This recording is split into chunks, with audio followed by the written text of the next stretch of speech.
Good morning student.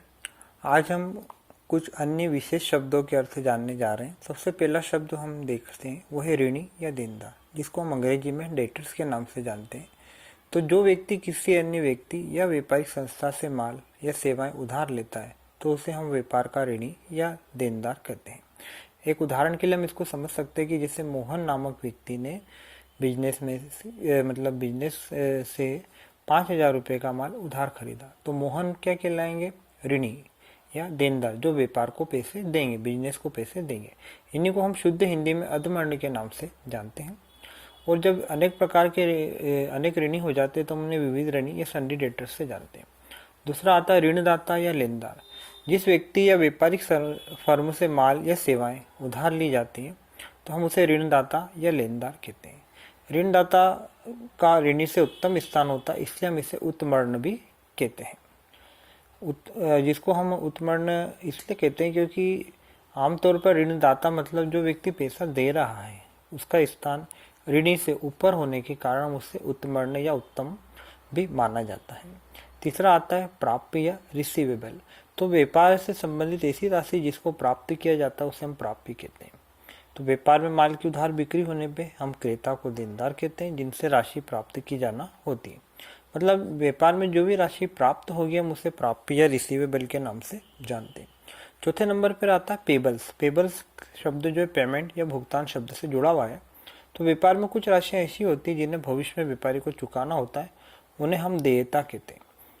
तो इसे हम पेबल्स या देयता के नाम से, जैसे देय विपत्र भी होते हैं, और स्थगित आगम है जिसे हम बोलते हैं डिफर्ड रेवेन्यू एक्सपेंडिचर। कभी कभी व्यवसाय में एक बड़ी राशि व्यय की जाती है जिसका लाभ हमें उसी वर्ष न मिलकर आने वाले अनेक वर्षों तक मिलता है। और इन व्ययों को अगर हम एक ही वर्ष में लिखें तो ये लेखांकन की दृष्टि से उचित नहीं होगा। तो एक हम अनुमान लगा लेते हैं कि उस व्यय का लाभ हमें कितने वर्षों तक मिलेगा और उतने वर्षों को हम भाग देकर उसका जो भी राशि रहती है वो निकाल लेते हैं। उसके बाद में प्रविष्टि, लेन देन की पुस्तकों या जो भी हमारे लेन देन होते हैं व्यापार के, उनको लिखना प्रविष्टि करना कहलाता है। उसी प्रकार एक शब्द आता है दिवालिया या इंस्टॉलमेंट। जो व्यक्ति अपना ऋण चुकाने में असमर्थ हो जाता है या जिसकी संपत्ति से उसकी देयता या रुपया चुकाना ज़्यादा हो जाता है, तो ऐसा व्यक्ति जो दिवालिया होता है। इसके लिए उसे न्यायालय में आवेदन देना पड़ता है। न्यायालय द्वारा संपूर्ण प्रकरण पर जो है विचार विमर्श किया जाता है, जांच की जाती है, और यदि उचित लगता है तो उस व्यक्ति को दिवालिया घोषित न्यायालय के द्वारा कर दिया जाता है। कुल बिक्री या आवरत, इसमें एक निश्चित अवधि में जितना भी माल उधार या नकद बेचा जाता है हम उसे कुल बिक्री या आवरत के नाम से जानते हैं। इसके अलावा इसमें 2 से 3 और शब्द हैं। डूबत ऋण, बैड डेट। तो जब व्यक्ति ऋणी हो जाता है और उसके कारण जो रुपया उसको वसूल नहीं हो पाता है, मतलब जैसे कोई व्यक्ति दिवालिया हो गया है और पैसा नहीं दे पा रहा है और जो रुपया व्यापार का जो है मतलब नहीं मिल पा रहा है, तो हम उसे डूबत ऋण या बैड डेट के नाम से जानते हैं।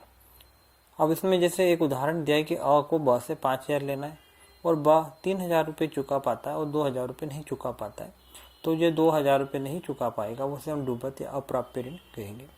एक आता है हमारे पास प्रमाणक। प्रमाणक जो होता है लेन देन को प्रमाण करने वाला लिखित पत्र या प्रमाण हमारा प्रमाणक कहलाता है। जैसे बीजक, भुगतान की रसीद, बैंक व्यवहार आदि की परिचय इसमें शामिल होती है। खाता, किसी व्यक्ति, वस्तु, फर्म, संपत्ति और आय व्यय से संबंधित सभी व्यवहारों को छांटकर जो सूची बनाई जाती है हम उसे खाता कहते हैं। जिसे हम इसको यूँ बोल सकते हैं कि एक समान प्रकृति के एक जैसे सभी लेन देनों को एक स्थान पे लिखना, खाता या जिस स्थान पे या जिस विशेष प्रकार की सूची में लिखा जाता है उसे हम खाता कहते हैं। खाते के 2 भाग होते हैं। बायां भाग होता है जो हमारे लेफ्ट हैंड की ओर होता है, नाम पक्ष या डेबिट साइड होता है, और दायां भाग जो हमारा होता है उसे हम जमा या क्रेडिट साइड कहते हैं। इसके बाद में हमारा एक और महत्वपूर्ण शब्द आता है स्टोर्स। जो व्यापार में प्रयोग में आता है हम उसको स्टोर्स कहते हैं। जैसे कारखाने में कोयला, फ्यूल, ईंधन सामग्री, पैकिंग आदि का सामान, कल पुर्जे आदि सब स्टोर्स में शामिल होते हैं। तो इस प्रकार से कुल मिलाकर हमारे जो प्रमुख शब्द हैं उनको हमने पढ़ा। 2 शब्द हम और देखेंगे। मतलब जो व्यापार व्यवसाय में सामान्य संचालन से जुड़ी क्रियाएं होती हैं वह सभी आगमगत कहलाती हैं। और व्यापार व्यवसाय में जो अनावर्तक या नॉन रिकरिंग स्वभाव की मदें होती हैं और व्यापार में जो है जिनका लेन देन कभी कभार होता है, हम उन्हें पूंजीगत के नाम से जानते हैं।